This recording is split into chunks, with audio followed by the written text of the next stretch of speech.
It's been 2 full years since I got laid off at the end of 2023. And I want to talk to you today about the 5 streams of income that I've had to develop just to stay alive. Hey, y'all, I'm Solo Shannon, and I got laid off in my 50s, and I haven't been able to find full time work in over 2 years. And today I want to talk to you about the 5 ways that I've stayed alive. Number 1 is freelancing.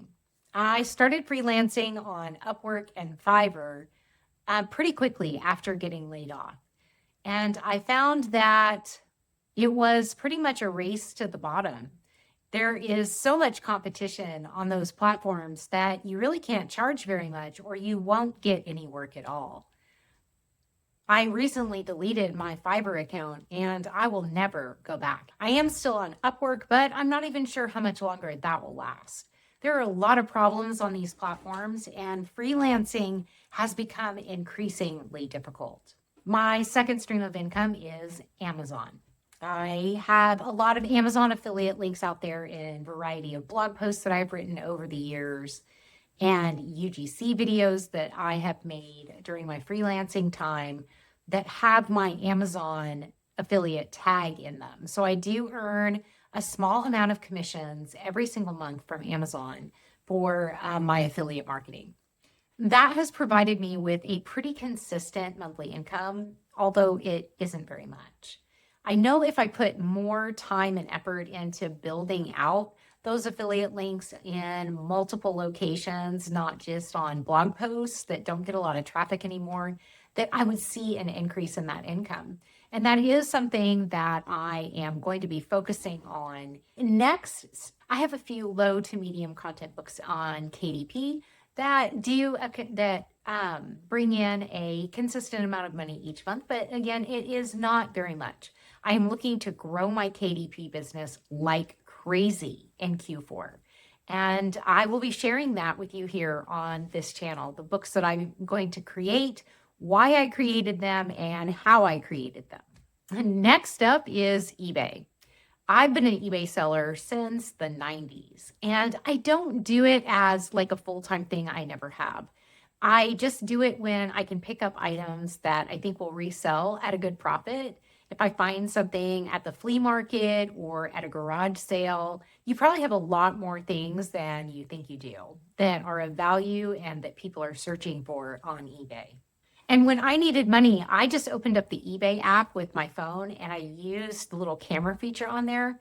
And I walked around and I took pictures of things. And I was able to make decisions on whether I wanted to sell any of those things to try to pay the bills.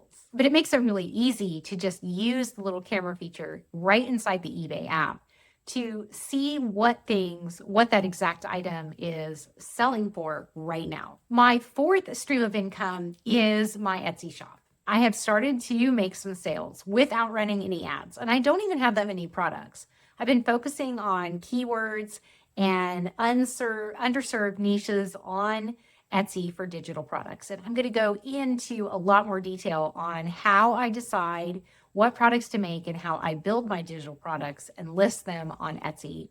I have a feeling that Etsy is going to be one of my primary income sources getting into Q4. My last stream of income is Substack. I started a Substack in August and I started making money on it by the end of that first month. Substack has changed my business model, and I have moved over to Substack as kind of the central hub of my entire business. And that's where I am focusing my writing and getting tons of ideas of how to help people, the digital products that I can make that will actually be valuable to people and not just kind of throwing spaghetti at the wall to see what sticks. And I'm going to bring all of those reports to you here on this channel. I do tons of experiments every single week on what is actually working right now. And I don't do any door dashing, Uber Eats, any of those side hustle or gig economy type of things. I am building my own business using the skills and the knowledge that I have. I'm 55 years old now, and I really have pretty much given up on finding any type of a full-time job. And honestly, I'm this close. I'm this close to my income streams, getting to a point where I would be like, yeah, even if you offered me a job, I wouldn't take it because there's no way I would trade what I'm building for going back to into a system that I don't believe in and I don't want to contribute to. I'm building a community over on Substack that is helping to combat that. We're learning how to take our wisdom and years of experience and turn it in to our own streams of income apart from a job. So if you have been laid off or if you are in danger of being laid off, you need to be here. You need to be with us and you need to figure out how you're going to take care of yourself going forward. What about you? If you have been out of work, how are you supporting yourself? And what's your plan going forward? Drop it in the comments below. I'm Solo Shannon, and we'll talk again real soon. Bye, y'all.